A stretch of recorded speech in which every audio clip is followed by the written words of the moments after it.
السلام علیکم۔ علامہ اقبال کی نظم فرشتوں کا گیت، فرشتے پاک ہوتے ہیں، اس لیے علامہ اقبال نے اس کا عنوان ہی رکھا ہوا ہے کہ فرشتوں کا گیت۔ فرشتے کی زبان سے جو انہوں نے تباہیاں، جو اللہ کے نائب جنہوں کو اللہ نے بھیجا ہے بندوں کو اس دنیا میں، وہ کس قدر بھٹک گئے ہیں، ان کی فرشتوں کی زبان سے قاسم اقبال کا یوں رحمۃ اللہ علیہ نے کرنے کی کوشش کی ہے۔ عقل ہے بے زمام بھی، عشق ہے بے مقام بھی، ناشگر ازل تیرا نقش ہے ناتمام بھی۔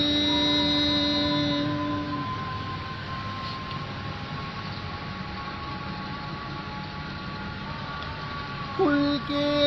خدا کی ذات میں رند و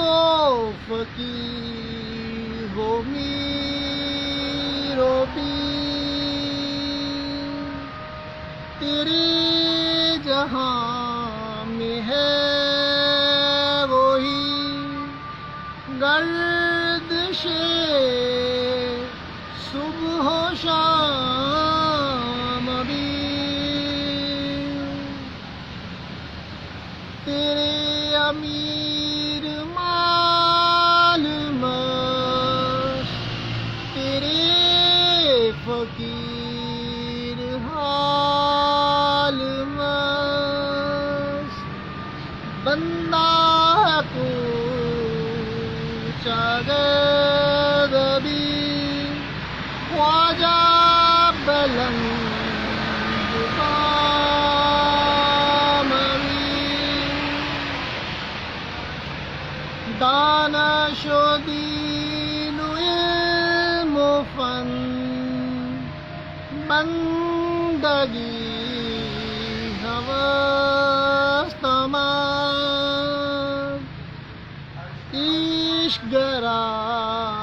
کشائے کا فیض نہیں عام بھی،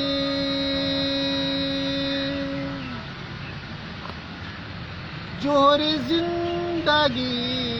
ہے عشق، جوہر عشق ہے خودی، آگ کے ہے یہ تیغ و تیز، پردگی نیام بھی۔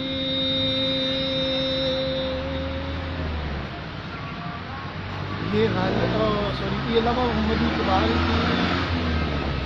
نظم ہے۔ اقبال رحمۃ اللہ اس نظم میں فرماتے ہیں کہ عقل جو ہے نا وہ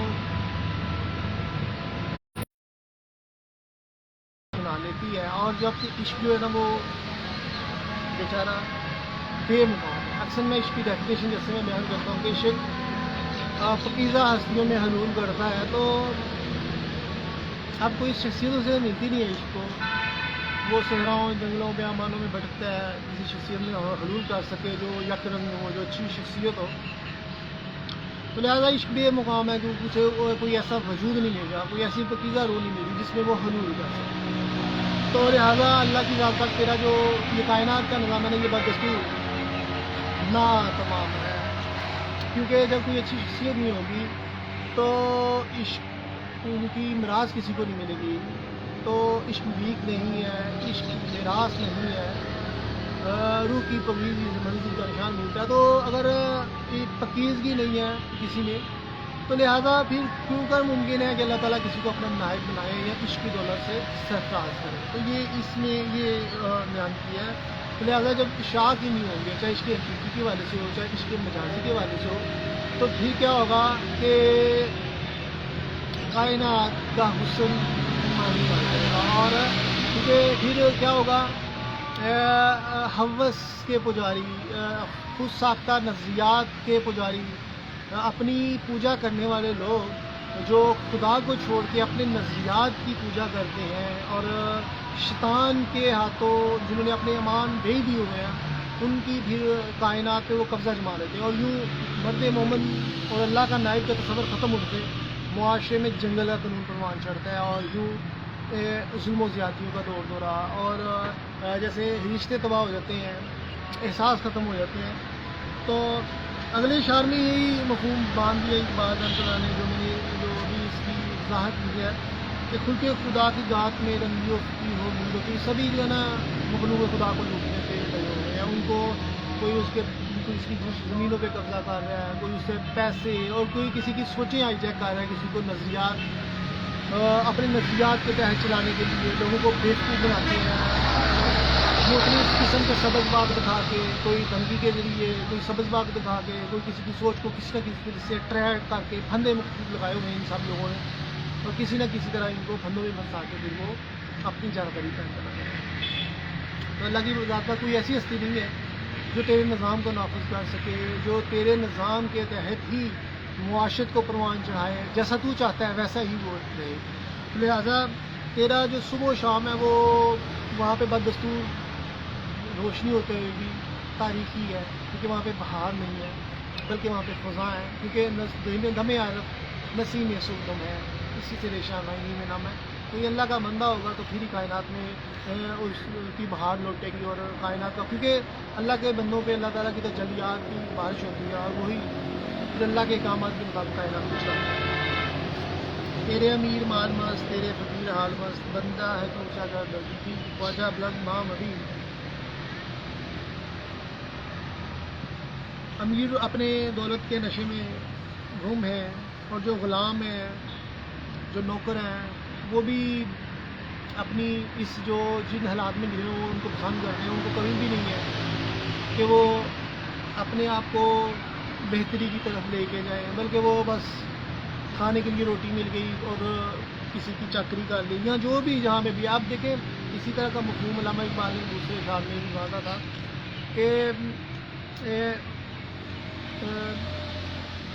کہ انسان جو ہے نا حالات کا انالیسس کرتے ہوئے اپنے آپ کو بہتر سے بہتری کی طرف لے کے جائے، اور ابھی مجھے ٹو دا پوائنٹ وہ شعر نہیں یاد آ رہا کہ جو میں غلط کوٹ کر دوں، میں ایسے ہی اس کا مفہوم بتا رہا ہوں کہ آپ میں آگے بڑھنے کی لگن اور چاہ ہونی چاہیے، اور بہتر سے بہتر روحانی پرواز بھی اس حوالے سے صوفیہ کرتے ہیں، اور وہ خدا کی قربتیں حاصل کرتے ہیں، عرش مولا کا سایہ ڈھونڈتے ہیں روح کی پرواز کے تحت۔ ایک ہوتی ہے ظاہری پرواز، اب چلتے پھرتے میں روح کی پرواز کے حوالے سے بڑی ویڈیو بنائی گئی، اور ایمان کیا ہے، تو لہٰذا وہ اپنے ایمان میں اضافہ کرتے ہیں، روحانیت کے بادشاہ ہوتے ہیں، اور وہ روحانی مناظر طے کرتے ہیں تاکہ وہ اللہ کی قربتیں حاصل کر سکیں، وہ عشق بلند سے بلند مقام پہ فائز کر سکیں۔ تو جبکہ غلاموں کی اور عام لوگوں کی زندگی بھی یہی ہے، کھا لیا پی لیا سو لیا، اور بس یہی ان کی زندگی ہے، جو جانوروں کا ایسی زندگی کوئی جس میں کوئی مقصدیت نہیں ہے کہ اللہ تعالیٰ کی چاہ میں چاہ کرتے ہوئے اللہ کا دوست بنا جائے۔ اسی طرح جو امیر ہیں وہ اپنی دولت میں مست ہیں، ان کی بھی یہی اتوار ہے کہ کھا لیا پی لیا سو لیا اور مر گئے، بس یہی ان کی زندگی ہے۔ تو اقبال رحمۃ اللہ فرماتے ہیں کہ اپنی زندگی یہی ہے، کوئی آپ زمین دیکھ فلک دیکھ، مشرق سے ابھرتے ہوئے سورج کو ذرا دیکھ، کل تک تو تھی پیش نظر فرشتوں کی ادائیں، آج آئے نہ ایام میں اپنی ادا دیکھ۔ اپنی ادا تو اس وقت دیکھیں گے جب ہم اللہ کی رنگ میں رنگ جائیں گے، پھر اللہ تعالیٰ آپ کی ذمہ داریاں لگائے گا، اور پھر آپ وہ کام کریں گے کہ جو اہل عقل، جو مادہ پرست لوگ ہیں، وہ ان مقامات پہ فائز ہوئے۔ اس لیے مرد مومن اور مسلمان کی جو طاقت ہے وہ کافروں سے اس لیے زیادہ ہوتی ہے کہ اللہ تعالیٰ کو وہ مشین کو لے کے چل رہا ہوتا ہے، کبھی 313 کے افراد ہزاروں پہ غالب آ جاتے ہیں، اور روم اور ایران کی سلطنتیں فتح ہوئی تھی تو اس میں بھی مسلمانوں کی بہت ہی محدود قسم کی تعداد تھی، غالباً 14-15 ہزار کا لشکر تھا جو 2 حصوں میں بٹا تھا جب روم ایران کی روشنی ہوئی تھی۔ تو دو سپر پاورز کے ساتھ ٹکرایا اور عمر فاروق رضی اللہ تعالیٰ کا دور تھا، اور بڑی ہی عجیب صورتحال تھی. ایک طرف ہزاروں اور لاکھوں کا لشکر ہے، ایک طرف صرف چند ہزار تھے، اور ان کی ایمان کی طاقت تھی، اور روزے کی حالت میں جنگیں لڑتے تھے، اور سارا سارا دن وہ تلواریں چلاتے تھے، اور اس طرح وہ اور ایک طرف وہ لوگ ہیں جو سونے میں غرق ہیں، لوہے میں غرق ہیں، مال و دولت کے حوالے سے، ظاہری اسباب کے حوالے سے بہت زیادہ ان کے پاس چیزیں ہیں، مگر دوسری طرف اوشتانی طاقتیں ان کے پاس ہیں. دوسری طرف وہ لوگ ہیں جن کی فرشتے اور جن بھی مدد پاک جن بھی پر گزار رہے ہیں، جن کے جو قلیل نظر آ رہے ہیں، مگر حقیقت میں خدائے بدل پیدا کر فرشتے تیری مدد کو کر سکتے ہیں، قطار اندر قطار اب بھی. تو علامہ اقبال فرماتے ہیں کہ دانش و دین و علم و فن بن گئی ہے بس تمام عشق گرا کشائی کا فیض نظام. جتنے بھی فن کے پجاری ہیں، جن کو کوئی تھوڑی بہت ہی عقل آ گئی ہے، وہ لوگوں کو لوٹنا شروع کر دیتا ہے، بیوقوف بناتا ہے، اور ان لوگوں کی ذہنوں کو ہائی جیک کرتا ہے. کوئی دین ہے تو دین کا استعمال کر کے خود کے لیے آسانیاں پیدا کرتے ہیں، اور اللہ کے احکامات کو پسے ڈال ڈالتے ہیں، اللہ کا لحاظ نہیں کرتے. تو علم فن ہو، حکمت و دنائی ہو، کوئی بھی چیز ہو، وہاں پہ لوگ اپنی ذاتی فائدے دیکھ رہے ہیں، اور خدا کیا چاہتا ہے کوئی نہیں دیکھتا. تو ایسے میں عشق جو ہوتا ہے، عشق پرواہ نہیں چڑھتا، عشق تو ہستی مٹاتا ہے، چاہے عشق جو عشق مجازی ہو. تو لہٰذا عشق بات دستور پریشان ہے کہ کوئی ایسی شخصیت ملے جس میں وہ حلول کر سکے، اور وہ اس کی صحیح معنوں میں ترجمانی کر سکے. مگر ایسا ممکن اسی وقت ہوتا ہے جب کوئی اعلیٰ کردار شخصیت معاشرے میں موجود ہو. تو جوہر زندگی ہے عشق، جوہر عشق ہے خودی، آہ کہ یہ تیز تیز پردی میں نیام. اما اقبال آگے بہت بڑی بات کر دیتے ہیں. جو جتنے ظاہر بین لوگ ہیں جو اپنے آپ کو عشق کے پرمٹ پہ فائز کرنا چاہتے ہیں، اور دیتے ہیں ایک دوسرے کو پرمٹ کو، یہ عشق ہے، یہ عاشق ہے، یہ ہے، اور جو اس بھی غلط قسم کی عشق کی تفصیلات بیان کر رہے ہوتے ہیں. علامہ اقبال ان کو دھچکا دے رہے ہوتے ہیں، کہتے ہیں کہ زندگی کا جوہر جو ہے نا وہ عشق ہے، اور عشق کا جوہر کیا ہے کہ خدائی کا راز دامن دینا ہے. مشرقی سرزمینوں میں ہوا نہ کوئی خدائی کا راز دامن دینا.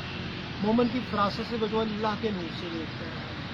حکمت و دنائی مومن کی گمشدہ میراث ہے. پھر اس کے علاوہ اب دیکھیں، جب خدائی کا رازداں انسان ہوتا ہے نا، اسی وہی ہوتا ہے جس کو اللہ تعالیٰ اپنا نائب بنا دیتا ہے. وہ حکمت و دنائی سچائی اس کی زبان سے جاری ہو جاتی ہے. تو علامہ اقبال فرماتے آہ ٹھنڈی سرد آہ گرم آہ کرتے آہ کہ یہ تیز تیز پڑتی نہیں آپ ابھی. جبکہ عشق وہ جو جوہر خودی کا جو جوہر ہے، جو خدا کا ہزاروں سال میں جیسا اپنی بے نوری پہ روشنی ہے، بڑی مشکل سے ہوتا ہے چمن میں بھی دعوت. وہ بڑی مشکل سے کوئی بلند کردار شخصیت پیدا ہوتی ہے جو حقیقی معنوں میں اس کائنات کے نظام کو،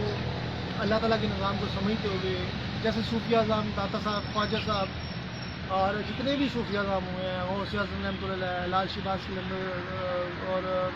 سید جماعت علی شاہ صاحب، میاں محمد بخش، میاں شیر محمد رحمۃ اللہ علیہ، باب اللہ شاہ، جتنے بھی صوفیہ اعظم وہ جذب و مسیح کثیر میں رہے ہیں، مگر ان کو محدود علاقوں میں حکومتیں ملی ہیں.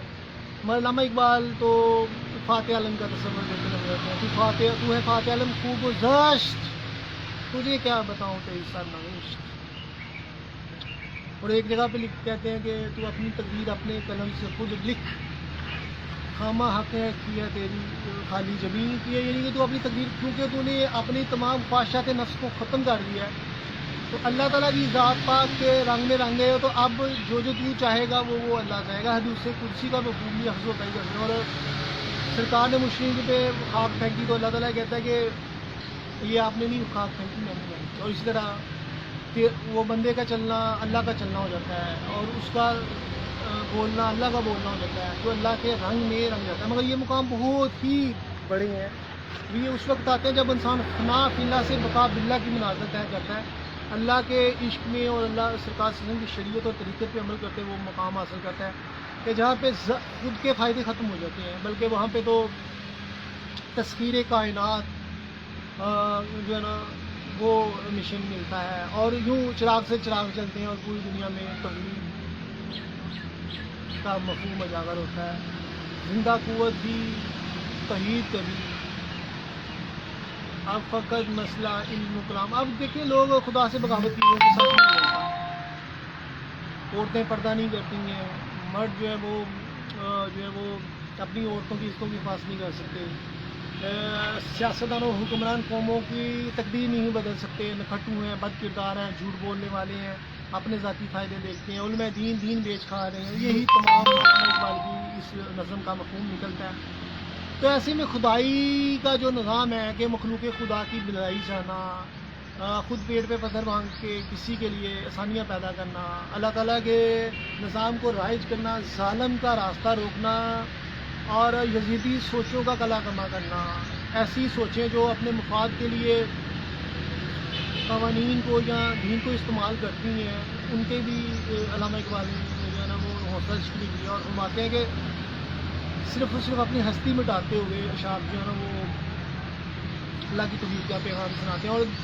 عشق حقیقی و مجازی وہاں پہ قربانیاں دی ہیں. عشق حقیقی کے حوالے سے اگر دیکھا جائے تو جتنے بھی مجاہدین ہوئے ہیں اسلام کے حوالے سے, انہوں نے جو قربانیاں دی, اب صحابہ کرام رضوان اللہ اجمعین ایک طرف مبلغ بھی تھے اور دوسری طرف مجاہد بھی تھے, جہاد بھی کرتے تھے اور تبلیغ بھی کرتے تھے, اور تیسری طرف مصالح معاشرہ بھی قائم کرتے تھے اور امیر المومنین بھی بلاتے تھے. اور خلفائے راشدین کا ادوار دیکھ لیں تو مصالح معاشرہ تو جزا و سزا تھی کہ کوئی بھی قانون کو ہاتھ میں لے گا تو وہ مرے گا. آنکھ کے بدلے آنکھ, ہاتھ کے بدلے ہاتھ, پاؤں کے بدلے پاؤں, جان کے بدلے جان. اور جانوی فاسفہ جو ان کو سزائیں ملتی تھی, کوڑے مار دیتے تھے, اسٹوننگ ٹل ڈیتھ. اس کے علاوہ اسی مصالح معاشرہ اس لیے قائم تھا کہ جنگل قانون ختم ہو جائے, شیطانی نظام ختم ہو جائے اور وہاں پہ یقین اور اطمینان کا دور ہو رہا ہو, کسی کو بھی جرأت نہ ہو کہ وہ برائی کا سوچ بھی سکے. عمل کرنا تو بڑی دور کی بات, آج تو معاشرہ کنٹرول سے ہی باہر ہو چکا ہوگا, وہ میں انداز نہیں سناؤں گا. تو لہٰذا علامہ اقبال کی یہ نظم جو ہے نا تمام نظموں میں بارش ہوئی ہے کہ ان کے مسلمان دین محرومیاں, نقائص کا تمام کا ذکر علامہ اقبال نے اس نظم میں کر دیا کہ بنیادی وجوہات کیا ہیں. جب آپ مرض کی روٹ کاز ڈھونڈ لیتے ہیں تو بیماری کی تشخیص کرنا آسان ہو جاتا ہے. یہ علامہ اقبال. اب اسی طرح جب انسان بنیادی طور پہ اپنے آپ کا سیلف کنٹرول آ جاتا ہے, اور مومن بھی وہ ہے جو اپنے غصے کو قابو میں رکھتے ہوئے اور ہلکا یارہ تو بریشم کی طرح نرم رزم حق و باطلوں کو فلاد ہے مومن, تو پھر ہی یہ چیزیں پروان چڑھتی ہیں. نرمی کے ساتھ سختی بھی ہوتی ہے جب کفر یا باطل چیزیں یا غلط چیزیں دیکھتے ہیں انسان, اور نرمی بھی ہوتی ہے بلا وجہ تپنا, یہ شیطان کی صفت ہے. اور جہاں پہ خدا کی نافرمانی وہاں پہ غصہ بھی, جلال بھی آتا ہے, جلال آتا ہے, غصہ نہیں آتا. اور ویسے تو مومن کبھی تو کیوں نہیں, ان میں تو کبھی یہ چیزیں نہیں آتی کہ وہ کسی کا برا چاہیں یا یہ, بلکہ ان کے ذات سے تو لوگوں کو فائدہ ہوتا ہے, اور دین بھی پورا بلائی کا بلائی ہے. تو ایک بار اسی کا ذکر کرتے ہیں کہ آج بلائی ختم ہو گئی ہے. آج ہر کوئی کسی سے اپنی زبان و ہاتھ سے کوئی محفوظ نظر نہیں آتا, اور جبکہ عشق پرمن موجود ہیں لوگوں کے. آج کوئی قربانی نہیں دیتا, پیٹ پہ پتھر نہیں مارتا, جبکہ مولوی کی عشق پرمن موجود ہے, مولوی دین بیچتا ہے. علامہ اقبال اسی طرف اشارہ کرتے تھے کہ رٹے لگا کے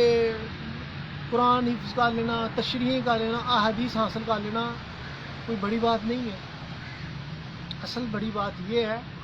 کہ آپ کے کردار کیا اس تعلیمات کے عین مطابق ہے جو آپ نے حاصل کی ہے.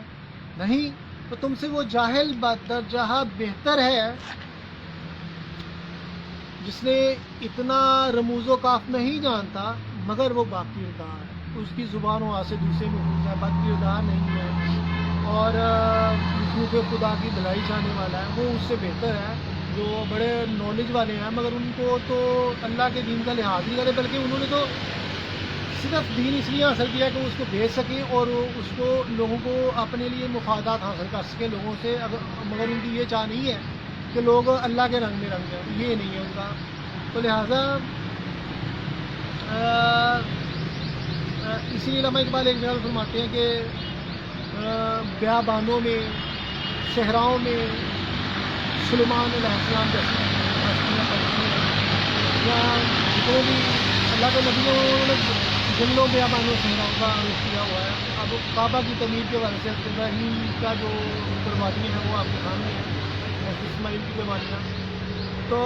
اس طرح صوفیہ جنگلوں بیابانوں صحراؤں کا رخ کرتے ہیں, اور جتنے بھی یہ اپنی طرف سے اس وقت بھی عربوں میں بہت زیادہ یہ تھا، شعر و شاعری کا بڑا شکل تھا جب سرکار کے دور سے پہلے لوگ بڑے نازا ہوتے تھے کہ ہم بڑے شعرا کرام ہیں، ہمارے کلام میں بڑی فصاحت و بلاغت ہے یہ ہے، تو جب کہ اخلاقی طور پہ وہ پستی پیشہ ہے سرکار سے سب کی تربیت دی جائے گی۔ اسلام بھی یہی کہتا ہے کہ بڑا وہ نہیں ہے جس کی عمر زیادہ ہے، بلکہ بڑا وہ ہے جس کا ضرف بڑھ، جس کی حکمت و بنائی ہے۔ اگر آپ چھوٹے ہیں اور بڑے غلط ہیں آپ ان کو ٹھیک کر سکتے ہیں، اگر بڑوں کا ادب اپنی جگہ پہ، اگر بڑے ہی شیطان کا ایجنڈا سیٹ کریں تو آپ ان کو راہ راست پہ لانے کے لیے طریقے استعمال کر سکتے ہیں۔ اسی طرح چھوٹے اگر بھٹکے ہوئے تو بڑوں کا کام ہے تو ان کو بھٹکنا نہیں تو اللہ تعالیٰ کا ان سے پوچھے گا۔ تو اسی طرح معاشرت میں حسن پیدا ہوتا ہے کہ جب کردار کی خوبصورتی ہو تو وہی پھر چراغ سے چراغ روشن ہوتا ہے اور کردار کی خوبصورتی پھیلتی ہے، ورنہ تبلیغ بھی تانے مینے سے ہی رہے گی اور اسی طرح ہر جگہ پہ معاشرتی نظام بھی ختم ہو جائے گا، سیاست ختم ہو جائے گی اور تانا مینا، جبکہ مومن تو تانا دینے والا نہیں ہے۔ تو جہاں میں اہل ایمان سور پہ خرشی ہوتے ہیں، ادھر ڈوبے ادھر نکلے ادھر نکلے ادھر ڈوبے، لہٰذا اب آپ سے اجازت چاہوں گا، تفصیل بیان کرتا رہوں وضاحت کرتا رہوں تو کئی گھنٹوں درکار ہے، مگر اتنا ہی بہت ہے۔